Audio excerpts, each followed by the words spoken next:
હમ.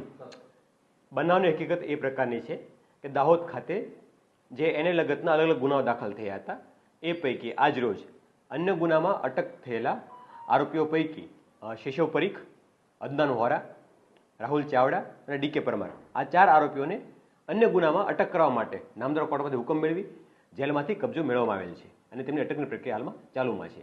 આ તમામ આરોપીઓ છે એ અલગ અલગ ગુનાઓમાં અગાઉ અટક થઈ ચૂકેલા હતા અને હાલમાં જ્યુડિશિયલ કસ્ટડીમાં હતા, પરંતુ તપાસ દરમિયાન જે અન્ય ગુનો દાખલ થયો છે એમાં પણ નામ ખુલી આવતા તેમને એ ગુનાના કામે પણ અટક કરવા માટે હાલમાં કસ્ટડી સંભાળેલી છે.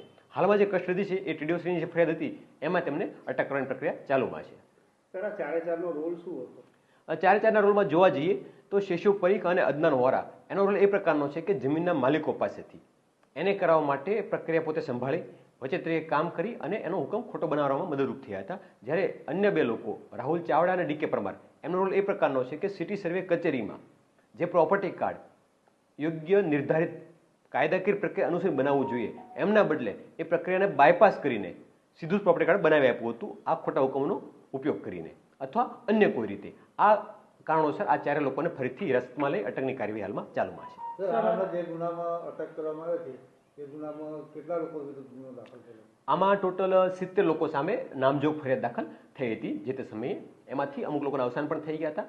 15 ઉપરાંતના આરોપીઓ હાલમાં અટક થઈને જેલર પણ મોકલી આપવામાં આવેલા હતા અને આગળની તપાસ એમાં ચાલુ હતી. સર, આ 4 લોકો સિવાય અન્ય કોઈ લોકો આ ગુનામાં સંડોવાયેલા છે? હા, આ 4 લોકો સિવાય પણ અન્ય લોકોના નામ તપાસમાં ખુલી આવેલા છે જેમની તપાસ હાલમાં ચાલુમાં છે.